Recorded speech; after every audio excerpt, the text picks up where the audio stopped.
लबालब हुई सड़कें, उखड़ गए खंभे और पेड़, उफान मारता समंदर और रौद्र रूप दिखाती हवाएं।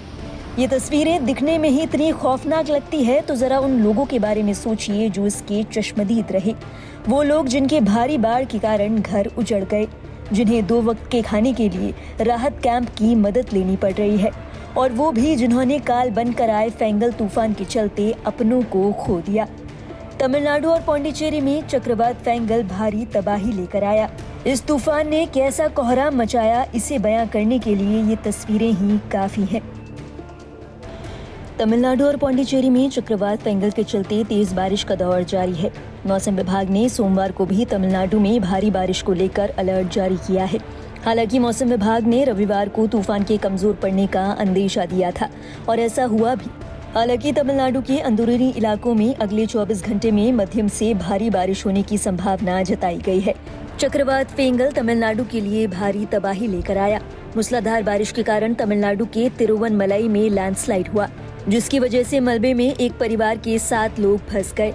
एनडीआरएफ की टीम की ओर से मौके पर बचाव कार्य अब भी जारी है। मौसम विभाग के अनुसार फेंगल तूफान 30 नवंबर को शाम तकरीबन 7:30 बजे पौंडीचेरी के कराईकल और तमिलनाडु के महाबलीपुरम के बीच समुद्र तट से टकराया था। चक्रवात के कारण हुई भारी बारिश की वजह से चेन्नई हवाई अड्डे को भी कुछ देर के लिए बंद करना पड़ा। खबर के मुताबिक चेन्नई हवाई अड्डे के रनवे पर पानी भर गया था, जिसके कारण हवाई सेवाएं कुछ देर के लिए बाधित रहीं। इस दौरान कई फ्लाइट्स को डाइवर्ट किया गया, जबकि कई फ्लाइट्स को कैंसिल किया गया। इतना ही नहीं, ये तूफान चेन्नई में 3 लोगों की जान ले गया। तूफान के चलते आई तेज बारिश के कारण चेन्नई के कई इलाके अब भी जलमग्न हैं। चक्रवात तूफान फेंगल ने तमिलनाडु और पौंडीचेरी में सबसे ज्यादा असर दिखाया है। पौंडीचेरी ने अपने 30 साल के इतिहास में पहली बार इतनी भारी बारिश देखी है। चक्रवात फेंगल के कारण आई भयंकर बाढ़ के बाद पौंडीचेरी के कई घर जलमग्न हो गए। खास तौर पर शंकरपरानी नदी के आसपास एनआर नगर में लोगों का हाल बेहाल है। इस चक्रवात के बाद यहाँ के तकरीबन 200 परिवार प्रभावित हुए हैं। बाढ़ जैसे हालात के कारण जनजीवन अस्त व्यस्त हो गया है।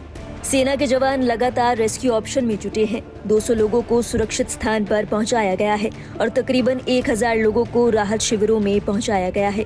आईएमडी ने 2 दिसंबर को 10 जिलों में आंधी तूफान की आशंका जताते हुए येलो अलर्ट जारी किया है। बताते चले, तूफान के असर के कम होने के बाद भी पौंडीचेरी के लोगों के लिए मुश्किलें कम नहीं हुई हैं। ज्यादातर इलाकों में लोगों के घरों में पानी अब भी भरा हुआ है, बिजली गायब है, खाने की व्यवस्था के लिए राहत शिविरों का रुख करना पड़ रहा है। सेना और प्रशासन मुस्तैद है, लेकिन लोगों का जीवन फिर से कब पटरी पर आ पाएगा, ये कहना फिलहाल मुश्किल है। जानकारी के मुताबिक अब ये तूफान केरल, कर्नाटक, तेलंगाना और आंध्र प्रदेश में पहुंच गया है। केरल में इस अवधि के दौरान भारी से बहुत भारी बारिश होने की संभावना है। इसी बीच एर्नाकुलम, इडुक्की, त्रिशूर और पलक्कड़ के लिए बहुत भारी बारिश होने की चेतावनी देते हुए ऑरेंज अलर्ट जारी किया गया है। मौसम विभाग की माने तो तमिलनाडु में बारिश की गतिविधि 24 से 48 घंटों के बाद कम हो जाएगी, लेकिन केरल में 4 दिसंबर तक भारी बारिश जारी रह सकती है।